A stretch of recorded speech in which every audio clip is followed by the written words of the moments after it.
Okay, I have 11:15 as the official Nephilim time. So welcome to everybody who is joining us for this particular breakout session here at Florida Libraries Online, Libraries Reimagined. I hope that you joined us for our keynote address from Shola Richards. If you didn't, shame on you. If you did, thanks for sticking around. And thanks very much for deciding to come to this particular session. We know it's going to be awesome. A little bit of housekeeping. If you have questions or comments during the course of the presentation that you think need to immediately be addressed, please put that in the chat box and keep your mics off during Ned's presentation. Then we'll have some time at the end of things to maybe take a couple of spoken questions and comments.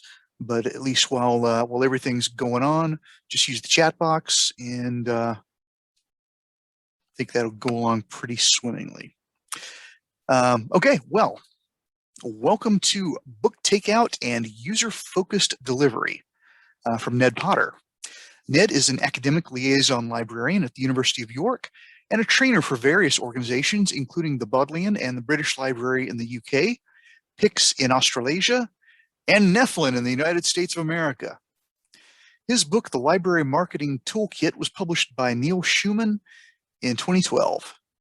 Ned leads the UX work at his own institution and has also co-organized the popular international conference, UX Libs, which focuses on ethnography in libraries. Ned can also be found online at ned-potter.com and on Twitter at Ned_Potter. So folks, put your hands together for today's breakout session presenter, Ned Potter. Thank you very much, Raymond, for that lovely introduction. And it is really nice to be here. Thank you for inviting me.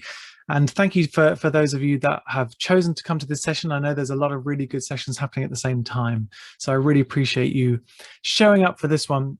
I recognize a lot of the names from your Zoom panels from previous sessions I've done with Nephilim, which is lovely to see you again. And if you've been to one of my sessions before, you will know that what I really like is the interactivity. So as Raymond said, the chat is there, and I wouldn't hold back. Like I want as many comments and questions and suggestions and sharing your own experiences as possible in the chat, which I've got open on another screen so I can keep an eye on it the whole time. So when Raymond asked me to present about this, he wanted to think about, or me to talk about, the way that my own library had sort of reimagined itself during the pandemic process. And one of the really interesting things is there are so many things that we were forced to do out of necessity, which we will continue to do should we ever get to the other side of this. And it's very easy to lapse. I found it quite difficult making these slides in a way, because I felt like I was speaking in sort of truisms sometimes, or cliches, but the thing is, they're all true. They're all genuinely things that happen where we were forced out of adversity to adapt and come up with new things, and we all pulled together, and our users were wonderful, and we came up with some really great stuff that is going to last, I think. So that's what today is about. And there's a particular emphasis on a service that we put together called Book Takeaway. But we're going to talk about some other stuff as well in a kind of chronological way. So the thing about everything that I'm talking about today and everything that we try and do in libraries, we like to talk about being the heart of the community. So in my case, I work in an academic library. We want to be the heart of the academic community, or the scholarly body, or whatever. But what we can't do is just say that we're the heart of the community and then expect it. Like, it might be true, but that's a coincidence. It's not because we're saying it. We can't just make it so. So we have to do stuff to become the heart of the community. That's a process where our users kind of invest in what we're doing, and we invest in them, and all of that kind of thing. And I think that the two most important things that libraries can do to become truly the heart of the community, the first one is empathy. It is properly putting yourself in the shoes of all of your users, and being there for them, because you actually care. So a high degree of empathy is important. And the other thing is getting them where they need to go. If we want to be the heart of the community, we have to get our users where they need to go. And during this pandemic period, it really felt like everyone came together to do as much as was humanly possible to get our users where they wanted to go. And the thing is, they've responded. And again, honestly, I'm worrying about this the whole way through, because it sounds like such a cliche, but we have deepened our connection with our users over this period, because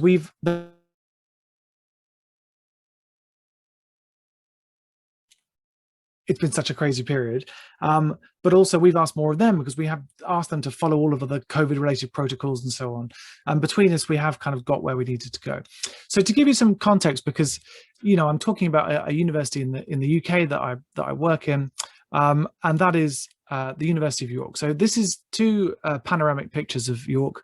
One was taken when the university first opened in 1963, and the other was taken exactly 50 years later in 2013, so not that long ago. And as you can see, there have not been too many dramatic changes in that time.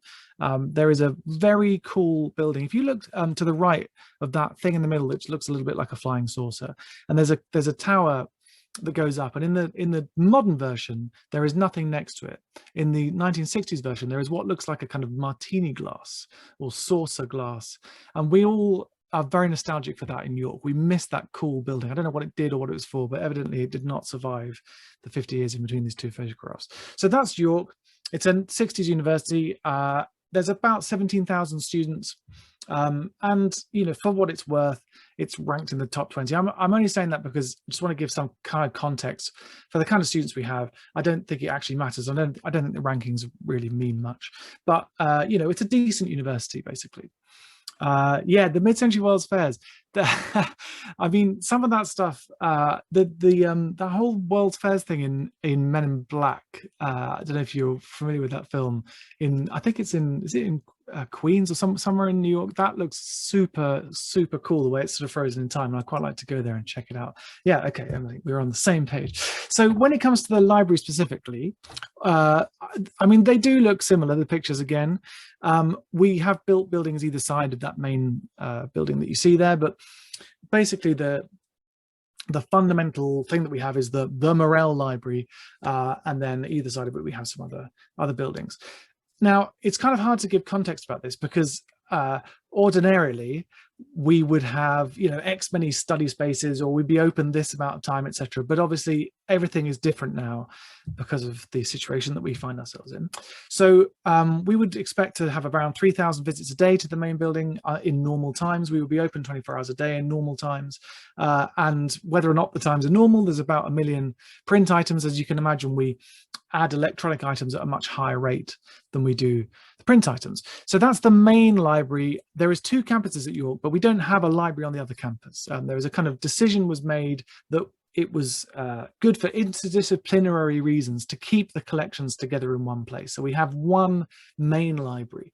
And on the second campus, which is sort of 5 minutes walk from the first one, we do have a space, but it's just study space and laptop loans rather than books. There are a couple of very old places in the centre of York where we also have a presence. So one is King's Manor, which is known as King's Manor because I think Henry VIII stayed there when he came up to quell some kind of rebellion in the north of England. And that's a very beautiful old building, which is extremely hard to heat because it's very cold. And we have some books there, but they're only really for kind of specialist areas. Like there is stuff about stained glass, because that's where the stained glass master's course is based and that kind of thing. So really, you would only go there if you're on a course where you were based in that building anyway. And we also have the biggest cathedral library in the country, apparently, as part of York Minster, which looks very, very beautiful, albeit that's the best looking bit and the rest of it's slightly more prosaic. So that's the context. And what I wanted to talk to you about is the way that we adapted and transformed and all of that stuff during the process. So it starts with the first lockdown in March 2020. By this time, I already had COVID. I got it before it was fashionable, before we were even locked down, and it was quite nice, to be honest, to get it out of the way. So we started off, and we locked down in England basically a little bit too late. Our government is not very good at making that kind of decisive decision. So we probably 2 weeks or so after we should have locked down.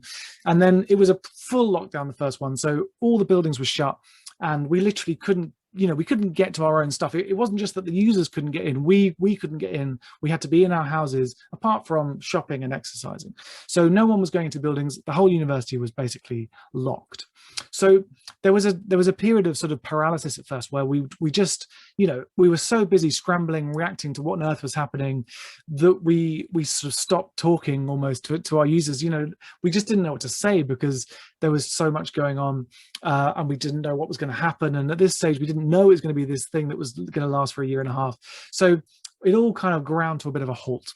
And then we started to focus more on communication. We realized that we needed to be speaking all the time because when there is a crisis, I feel like communication becomes more important than ever. So we actually moved pieces around. We didn't just say, oh, we should be communicating here. We actually really prioritized it. And so eventually my role in the library, which is, I'm an academic liaison librarian. So kind of like a subject librarian is the closest equivalent, I would say, but we don't call ourselves subject librarians, so we don't want to pretend that we've got subject specialist knowledge. So I looked after 3 departments and eventually that went down to 2 and then it went down to 1 so that I actually had time to focus on communication because we thought it was really, really important. So there are some principles that we've kind of come to live by as part of this. And one is simply that we communicate early and we communicate as openly as we possibly can. So sometimes communicating early is about just saying, do you know what? I'm not sure what we're going to say yet. Because that thing about we're going to say something so that our users know that we are trying to work out what to do, rather than the fact that we haven't decided what to do yet is going to stop us from speaking. So we might say something like, okay, we're open right now. We're trying to work out what on earth the government guidance means. So that's where we are at this stage. And that was really appreciated by people. And we've had lots of great feedback from students and stuff that just keeping the communication going, even if we didn't necessarily know what was going on, was a positive thing. Another thing that we try to be is as informal as we can. We want to be very, very friendly and very, very human. We recognize it's a very serious time, but we don't necessarily want to be completely serious within that time. But more than anything else, we want to be friendly. So we will speak in very human language online. So for example, excuse me, I'm gonna have wow. I don't even know really what happened there. A big thread about our, what we were doing in the lockdown and so on. And as you can see on the screen there, it's got some hard stuff in it. Like it's got stuff like, you're welcome to come here, but if you can stay away, that's probably for the best. And also, we recognize that everyone's stressed out, but please be nice to us. Our librarians, our staff on the ground are risking their well-being to be there. So please don't take out your stress on them because they're stressed out too. And again, really, really nice feedback for this from our users for the fact that we were open and honest and informal and all of those things. But we're not above a bit of sass. One of the most popular tweets ever from our account was by my colleague Alice when a bra was handed in at lost property. So she really went for it with the puns. And sometimes rather than just saying, please don't vape in the study room, we'll put out a little decision tree to guide people through the process of whether or not they should. So since that time, we have really prioritized communication a lot. We put a lot more time into social media. I was the chair of the marketing group, but I wasn't necessarily doing all the social media, but now I am leading on it and putting the time into it. And it's really, really worked. So this is a comparison of the 15 months prior to the pandemic and then the 15 months since it began, basically ending at the start of this month.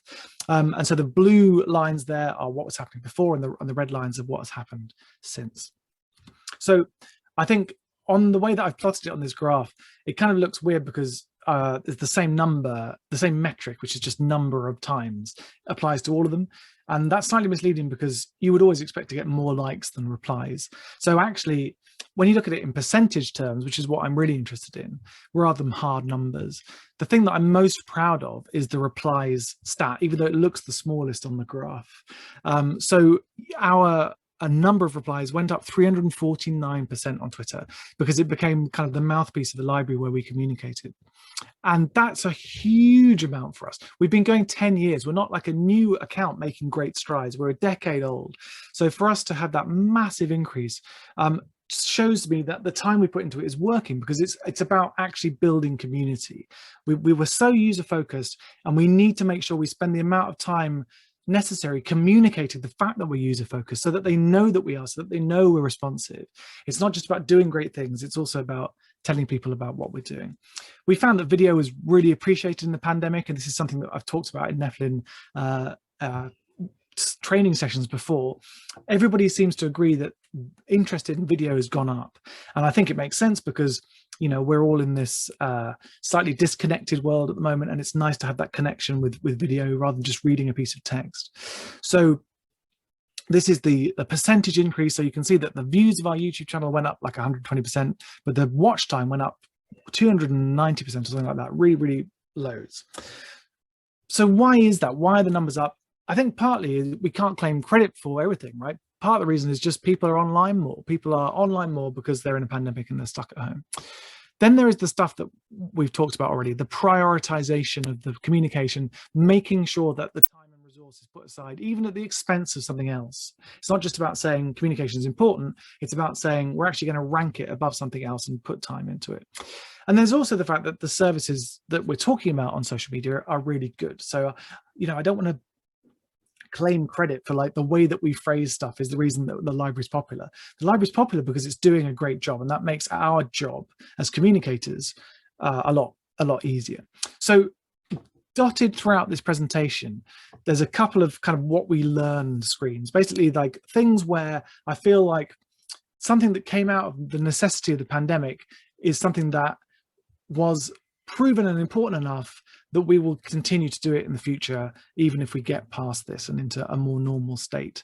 So prioritizing communication, properly giving it time. You know, me as a sort of Reddit sort of slightly seniory person was on this marketing group where we talked about what we're going to do, but also the deputy head of the library services was also on this group, so that there's always a senior person there to check things with, to feed information in, and ensure that prioritization was given to telling people about what was happening. You've got to be clear, you've got to be consistent, all of that stuff matters, but just making sure that there is a steady stream of helping people understand what they can and can't do, what support there is, making sure people feel valued by the fact that you're talking to them. Prioritize communication, it's 100% worth it. So in April and May, we spent a lot of time adding online resources, because at this time the buildings were still completely locked. So, you know, we've got these 1 million print books, none of which we could access.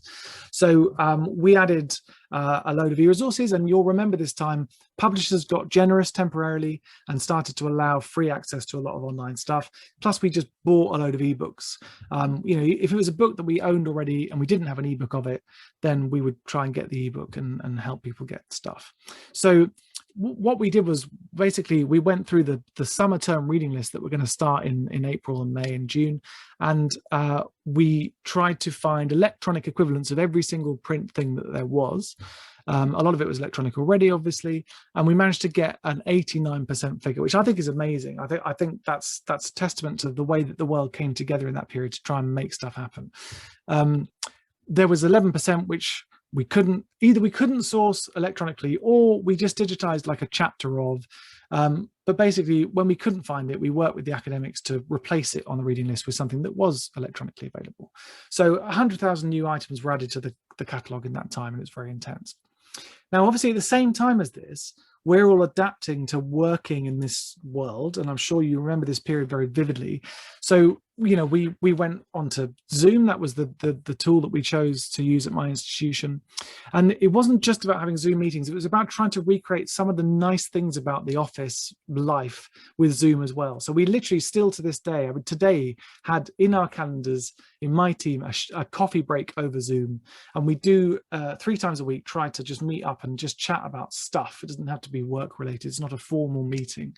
We also had things like the staff festival where we did things online. People had to, our director of the library archives and IT services left during this time. And as a parting gift, she had a contest to create a song. Lots of teams entered music videos into this contest about basically lockdown life. So we really did try and make it nice as well as good. There was a lot of emphasis on making sure that people didn't burn out.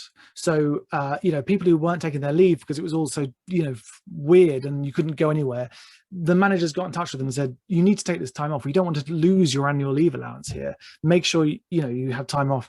The university was very generous with us and basically said, take the time that you need. So for me personally, I worked half days during that period because we were homeschooling our kids, because what else could you do?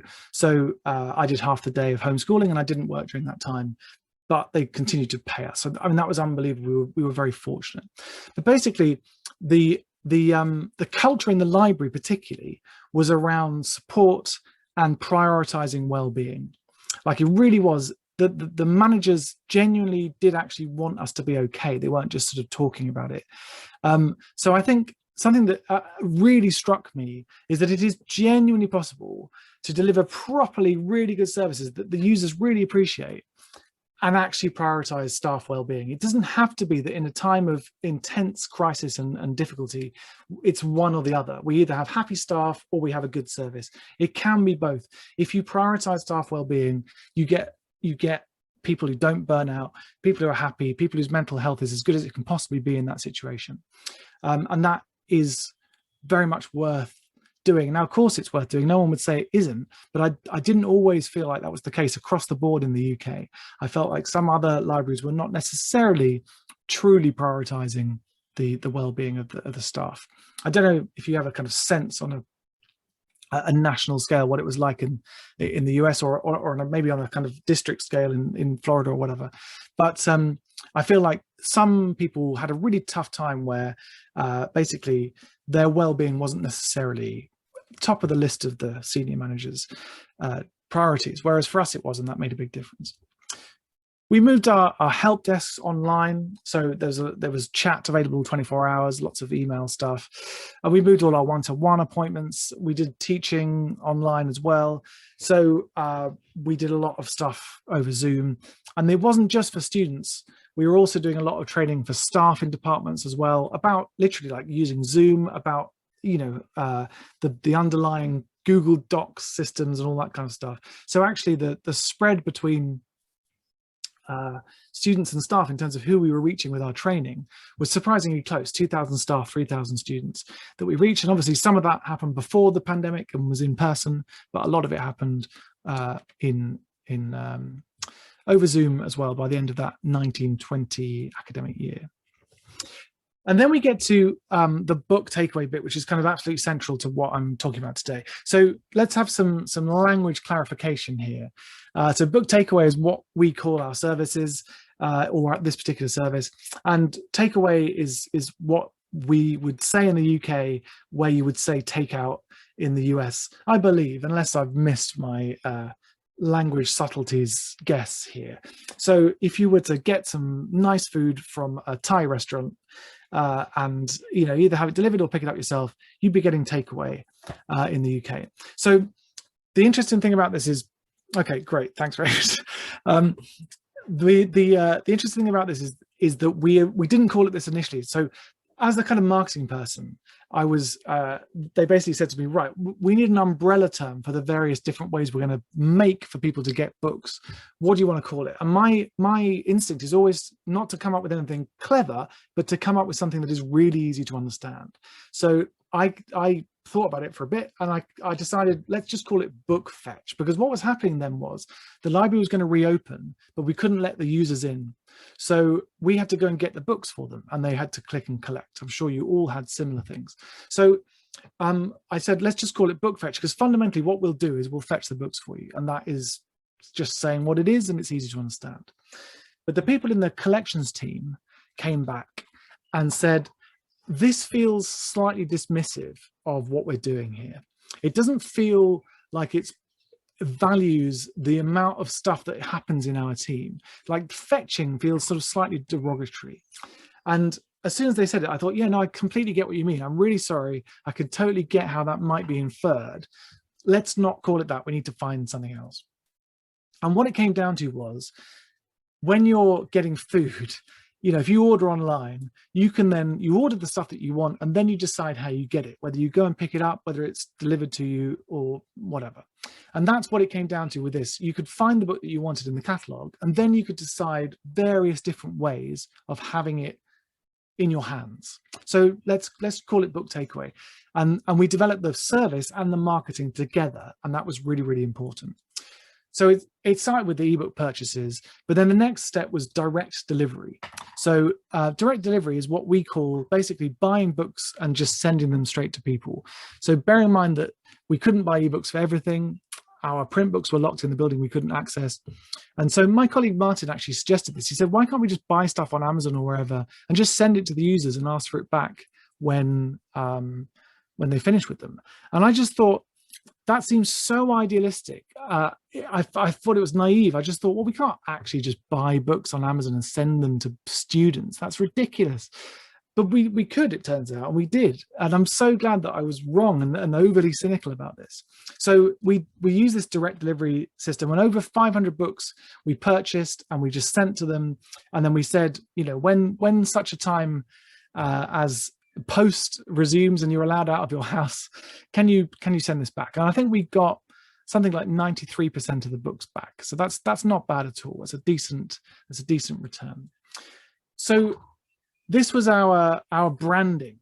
First of all, we had a kind of print books are coming type thing, and then we have the print books are back. This was actually the kind of the concept thing that I mocked up when we were discussing the name. I was like, how about this? Let's call it book takeaway, and we can use like this kind of imagery with the bags and so on. And in the end, that's exactly what we went with. And that URL didn't turn out to be the real URL, but otherwise what we did was exactly like that. So book takeaway became the umbrella term under which all of our different ways of getting books existed. So the first thing was, we'll look for an ebook and we'll try and buy that. Second thing was, if we can't do that, we'll send you a book in the post. And then we could get into our buildings. Eventually in June, we were able to get back in. And that was a very wild time because there was so many books have been returned in the meantime. And we just basically dropped everything and shut the building. It's not like we had a week to prepare and we got everything neatly shelved away. It was just like one day, by the way, don't come in, we're in lockdown. So we had a backlog of 5,673 books, which our staff managed to reshelve, which is unbelievably amazing. And then we started the click and collect aspect of book takeaway. So we will go and fetch the books for you and bring them to the front. As long as you've pre-booked, you can come and collect them. And we did about 1,000 items. And it was 4 weeks between that happening and us feeling able to have done all the changes we need to open the library again to the users. So click and collect ended at that point because people could go and get the books for themselves. And then there is the postal loans. So we've always offered postal loans, but mainly they're aimed at people on distance learning courses. And that I don't think they were free unless you're on a distance learning course. But during this period, we made the postal loans free for everyone, and they still are. And also we found a way for them to return stuff for free as well. So this was really, really, really popular. And this is the thing that people have most talked about. And there's nothing like peer-to-peer sharing to get your service marketed. So people talk about the fact you can just get the book posted out to you. They really, really like that. Another thing under the umbrella of book takeaway was scan and send. So if you just need a book chapter, then we will find it, we will scan it, and then we'll send it on to you via email. So those are the different aspects of the service. So it started then and it's carried on since. And when the pandemic started to ease, we actually got people panicking a little bit that book takeaway was going to go away. But the thing is, it's not going away because it's been really popular. It's really easy to communicate because it's just an easy to remember name. It's an easy concept to understand, and people like what it is. So we're still doing it. And since that time, we've now done 7,000 postal loans. We've also digitized 3,900 documents, and we've bought an extra 9,000 ebooks and 4,400 print items. So it's been a massive undertaking, and basically all the good things that came out of it are probably going to stick around. So the thing about this service is, really all you need to do is find what you want, because we will find a way to get it to you. Almost whatever happens, we'll find a way. Even if it's like, we don't own this book and you can't get to the library, we'll buy it and then we'll put it in the post and we'll get it to you. And so, as I mentioned, that makes the word of mouth much easier, because the way that we branded it and the way that we did it happened together. And the reason I'm mentioning that specifically is because that wasn't always the case in the past. Often what would happen is someone would make the thing and then come to me as the marketing person and say, can you market this? But because I was involved right at the beginning, we could develop this kind of symbiotically, and then it was better for it. So this is just a selection of, I mean, we just get an overwhelming amount of feedback about this. But basically people really, really love the book takeaway service, and it's been something that has, I think, had a halo effect where people are more likely to think well of the library in other areas because they're so grateful that we've got this book takeaway service. So another thing that we learned and really will continue to do, I very much hope, even when we get into normal times, is plan the services and the marketing at the same time. They feed into each other, they both become better for it, and things are more successfully received because of that relationship happening earlier in the process. In July, the actual main buildings reopened. And so I've talked about the book takeaway aspects of that, but also I want to talk about the staff side of it. So before we reopened, a survey was sent to every single member of staff, and we were basically asked whether we had any reason why we couldn't come back to site, whether we felt comfortable coming back to site. And basically, we brought the minimum number of people back to make the service work because we didn't want to expose anyone to unnecessary risk. And if someone had a reason or was just really worried about being on site, they didn't have to come back. So the people who were there, they weren't always necessarily like delighted to be there, putting themselves at risk, but they were at least not being kind of forced into it, essentially. And then in terms of communicating how things work to the students and the academic staff, I think it's really intimidating when you've been locked in your house for 3 months to even know what it might look like. You know, in the 4 weeks we've been open but not open to the public, we put screens up, worked out how to socially distance all our study spaces, got loads of spray and stuff so people could disinfect the area they worked. You know, all of that stuff that I'm sure you all did as well. So we made videos to promote this. And another thing that's come out of this whole business is we have a better working relationship with the student unions than we did before. We always got on well with them, but we really worked with them on communication, and they starred in our videos. So we literally said, right, this is what it will look like when you go and click and collect, or if you want to use the study space, here's how it looks to book the thing online, and here's what it looks like in the library when you show up. And I was really grateful to our student reps for kind of working with us on that. And we made the videos and we put them out there. We embedded them, we tweeted them, and we did all of that stuff. So we had to create a study space booking system for every seat in the library. Previously we had one, but that was just for basically like 7 or 8 study rooms in the space. Whereas this was basically, you need a booking to come into the building at all, because we needed to control the numbers for social distancing purposes. So in that first kind of couple of months, 3,500 bookings were made. It was really popular because we were the only place open. No other part of the university that was student facing reopened anywhere close to when we did. So we were really pioneering the protocols here, and we were the only place that people could go to get away from their housemates or their family to get some work done in a scholarly space. So it was super popular as soon as it opened. Obviously dramatically reduced capacity because of the social distancing, and again, people were just really, really appreciative of the efforts that we went to to make sure that people felt not just safe but supported. And that's the key thing. It's not just about putting measures in place. It's about that empathy that I talked about, where you really understand that it's tricky for people and you try and make it as friendly as you can as you go along.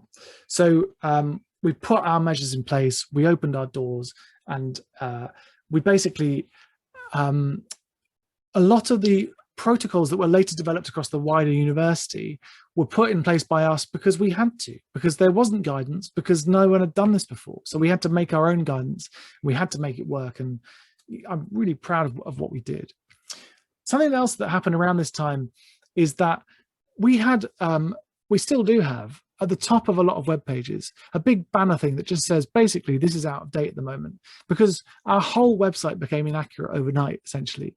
And if your website's anything like ours, you'll know it's just labyrinthine, right? It's big. There's so much stuff. There's too much stuff as it is. We couldn't possibly update it all. That would be a full-time job. So we put these things up basically saying, yeah, this isn't really accurate at the moment. Check our frequently asked questions for info. However, at this point, if it was clear that the pandemic wasn't going away, so we started being a little bit more up for updating the key pages. So I literally went into Google Analytics and I started to look at the most popular web pages on the website in order and try and make them accurate rather than having a disclaimer saying they're not accurate. And for the study spaces, that was really important because that became a massively popular page because people just didn't know necessarily what to do. We also started experimenting with regular video updates, almost on a monthly basis. We would put a video out. And I'll play you a little bit of the first one that we did. I used a tool called VideoScribe for this. And the reason that I did that is because I thought it would be good to make a timeline that reminded people of where we'd been and then where we were going. And it turned out to be a really nice thing because every time I updated the video, I used the same fundamental template and then added to it. So the timeline became longer and longer over time. So in this example, it was the first one we did, which was in August, but the last one we did was, only a couple of months ago, and it's still building on that timeline. So this is briefly what that looked like. Welcome to another update from the library. There's so much going on in August that we decided to put everything into one video so that you can see what's happening on a kind of timeline of what's coming up as well. So you'll remember we had to close the library buildings back in March, and then we added all those online resources and moved services online in the summer. And then in July we launched Book Takeaway and we welcomed you back into the buildings, at least the Fairhurst and the Burton, for our bookable study spaces. So what happens now? From Monday the 10th of August, there are 3 things to look out for. One is that we're offering more study spaces. There's another floor of the Fairhurst available, and we're also opening up the Morel. So you can book these in the usual way. bit.ly/libstudyspaces, all one word, all lowercase, takes you to the study space booking page. The second thing is you can browse the shelves. You can actually, so you can see from that.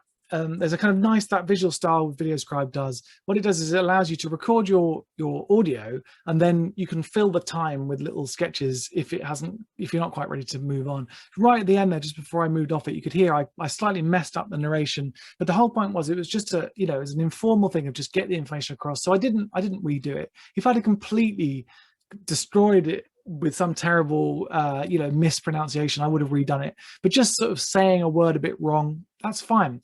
And it was really popular. People really appreciate those updates, so we kept doing them. Thank you, Lisa. So we got to basically went through August and September. Stuff did happen in this, but I don't want to just tell you everything because that would be boring. I'm trying to focus on the kind of key things that happened. And then obviously in October, term began, and there is all that stuff that we do with orientation when an academic year starts. But I particularly want to flag up, video was very important on our YouTube channel for welcoming people back. And we had a virtual tour, which was obviously quite key in establishing what it was like, because it was very different to what people might have expected because of all the protocols. We had a thing about accessibility, and we also had just a little 1-minute introduction that very briefly people could play in stuff over Zoom when they were doing orientation lectures and that kind of thing. But what we also did was we made videos for existing library users as well. So the 10 key changes since you were last here video really got us a lot of brownie points.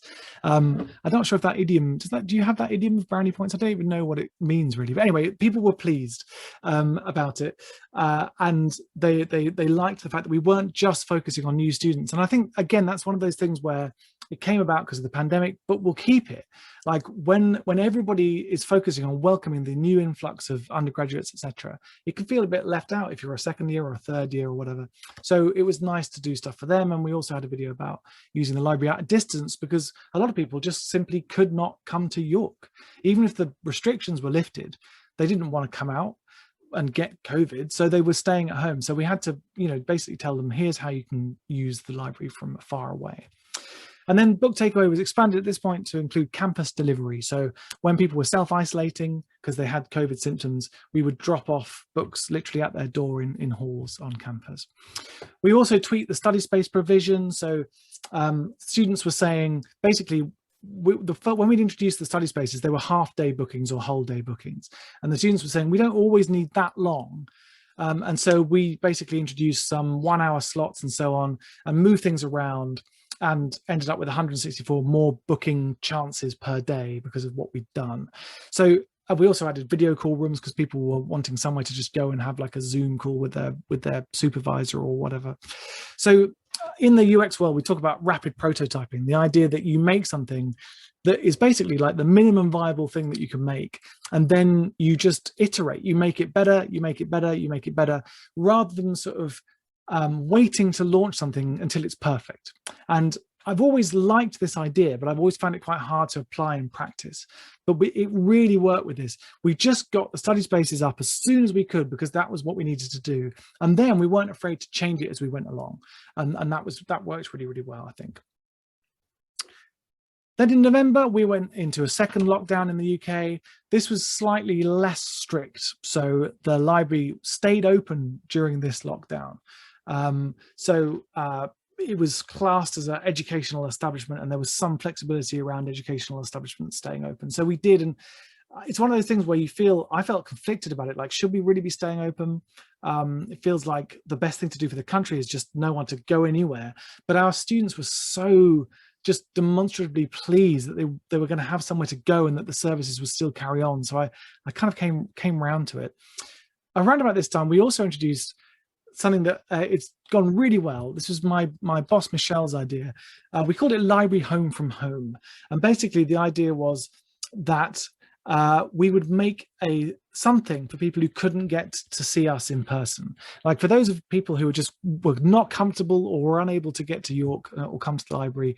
So we had Zoom images, Zoom backgrounds from across the ages of the library. We had an online version of the feedback wall that people used to just scribble on in the building. And we also had the Sounds of the Morel video. So this was a surprise hit, I will say. So it was literally 2 hours of just me being in the library studying. Nothing happens in it. It's just the sounds of the library, and it was really popular. So here are the stats. Just a huge amount of watch time. Not just watch time though, people loved it. Like people thought it was really thoughtful. Someone said this helped me work for the first time solidly in ages. Someone said that it was made us the best department on campus. Someone else said that they used our sound to block out the sounds of the other library that they were in, which absolutely blows my mind. So it went really well. Don't worry, Raymond, I'm on track. So then we get to January, lockdown 3. In lockdown 3, the biggest issue was behavioral comms, because everyone was sick of it. They were just so sick of being told to wear a mask. No one didn't know they had to wear a mask, right? So just having a sign, the same sign that you had up for 10 months saying wear a mask, doesn't mean anything to anyone. They don't see it. So we were trying to work out, like, how do we redo this to get people to take notice? And what we did was we used a local celebrity known as Longboy, who is an extremely tall duck. Longboy is a duck that waddles around the campus at York. He's extremely popular because he is ridiculously tall. And so basically, and he's got his own Instagram account, which is presumably run by a human. And we combined, we partnered with the Instagram account to spread kind of safety messages with Longboy. So this is a famous tweet that came out recently, actually after we partnered with Longboy, which, as you can see, went super viral. And I mean, that is, how tall is that duck? There's no camera trickery there. It is just tall. And in fact, it was on the Late Late Show. I think Colbert or someone like that also talked about it. So yeah, Longboy is world famous now. So this is what we did. We had these kind of semi-rude GIFs using Longboy. We had pictures of Longboy in the mask. We had a famous cat who comes into the library all the time. We mocked him up with a mask as well. Maria's a Longboy fan, which is great. And it was just really kind of fun, and it shook people out of it. But staff on the ground were unhappy with it. The people who were working in the library, which I wasn't one, I was working in this room in my house, they felt it was not taking the situation seriously enough. Now, this was a strategic choice that we'd made to do that because we had to shock people into re-seeing our messaging. But that said, I didn't want people to feel uncomfortable. So we canned it. We had to can it. Even though it was really successful, we got rid of it because I don't want to make people feel uncomfortable on the ground. Okay, so we're coming to the end now. A couple of final kind of hits and misses. We tried to do a live library home from home thing. So basically like a Zoom study room where people could just be with other people studying, and it just completely failed. Like, it just did not work. There was not enough people to make people feel comfortable being in the Zoom room. So people would arrive, see a small number of people, and then leave before anything happened. So that was just a bust. On the other hand, we had a load of robins coming in because we were keeping all the windows open for COVID reasons. And that went down incredibly well and became the most popular tweet that we ever had about collecting together all the pictures that students had taken of the robins just hanging out. So we found that kind of wholesomeness was quite often quite popular with our users, and we had this welcome that people really like. And I love that comment from Lucy Furno. Oh my days, I just love this and I love you. Never let me leave. That is the nicest feedback you could ever have. In April, we added some more space. So we finally went back to opening 24 hours, which was what we'd done before for the exam period. We were open 24 hours a day. We also took on study space bookings for the rest of the university on our system as well, as they started to open up spaces that weren't in the library. So now we've had, getting on for 250,000 bookings. It's been a really popular thing. And then finally, last month, we did some ebook advocacy where we wrote a big thread about ebooks, because we were telling someone why we couldn't get ebooks for all the books they needed, and they said, wow, you should tell people why that is the case. So we did. We did a thread about it, had some nice gifs in it, but even I was stunned by how popular it was. More than 250,000 people have seen this now. And it's all about how basically we cannot do what you want us to do because the publishers have got our hands tied here. And I'm amazed at how well that worked. And the feedback we got from it was absolutely amazing. And so I would really recommend, if you're working at an academic institution, just explain stuff to your users. People are more up for explanations now than they were pre-pandemic. So, the whole thing about no one wants to see how the sausage is made, I would always advocate that in the past. I would always say people don't care about how things work, just give them the service that they want. But I think something that has changed is people are now up for getting an explanation of behind the scenes. They want to know why stuff happens. So I would recommend having that confidence to explain to them how it works. So in terms of next steps, basically we want to apply all of that stuff that we learned, including those 5 lessons that I put throughout the slides.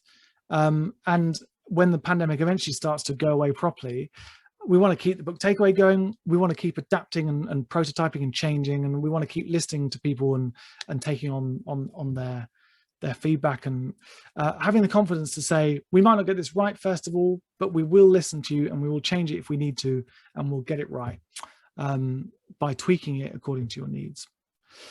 I will leave you with the favorite piece of pandemic feedback that we got. This was a card made by an actual grown-up. This was a student made this card with the sticking plasters.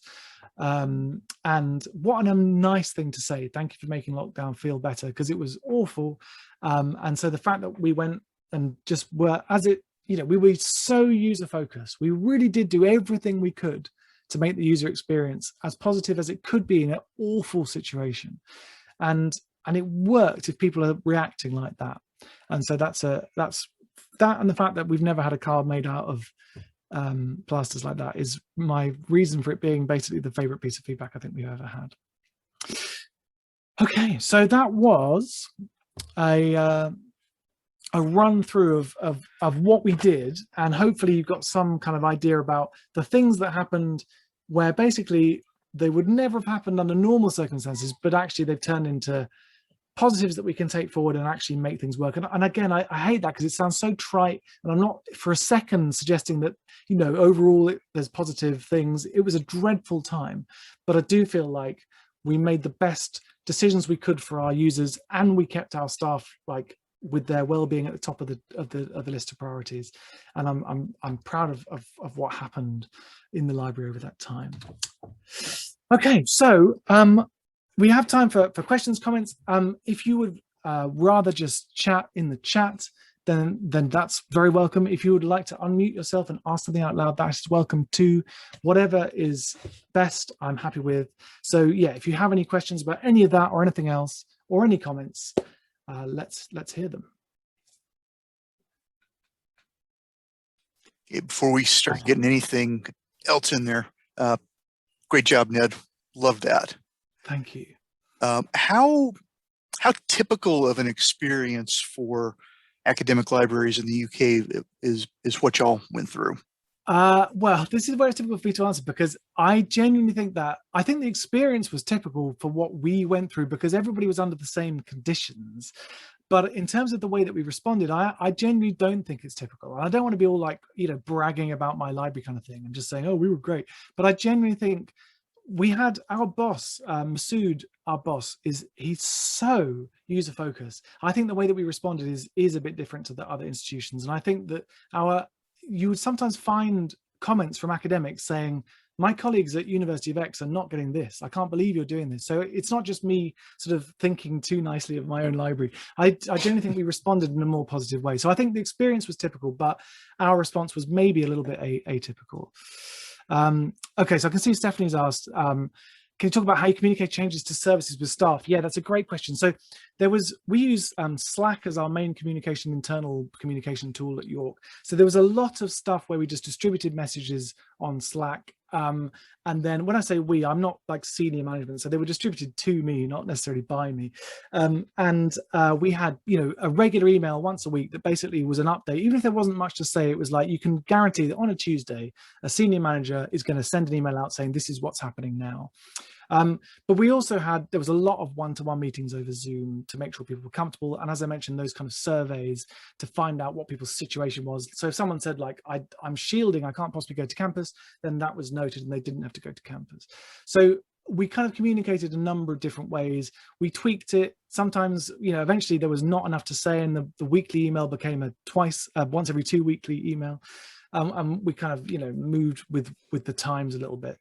But it was about communicating as early, just like we did with the users, as early as we could, rather than holding off until we knew everything. Once we did know something, you know, we as the staff were kind of told about it. So yeah, I hope that helps. Lisa said, I'm interested in learning a bit more about the details of your delivery service, how it's managed. Yeah, so this is still going on. Basically, there are members of staff in the collections team who's a big part of their role at the moment is gathering up the books that people want, and then either posting them out if that's what's happening, or there was kind of people who are doing delivery runs in vans across the campus. We have a van that goes around the campus anyway, because we have to pick up books from our book return deposit area on the other campus. So basically that van became a delivery truck for people who are actually isolating on campus. And we would just literally knock on their door and say, here's your package, and then run off before we got COVID. That's basically how that delivery thing worked. I mean, it's a massive undertaking behind the scenes. Like the staff are just, it's really complicated, and there's constant reviews of how it all works and that kind of thing. So I'm not in that team. So there's zero credit at my end for how that all works. I just told people about it, but the people who are in that team, they just do an amazing job of getting stuff to people in different ways. So yeah, those are the two questions in the chat. Anything else anyone wants to ask or say out loud?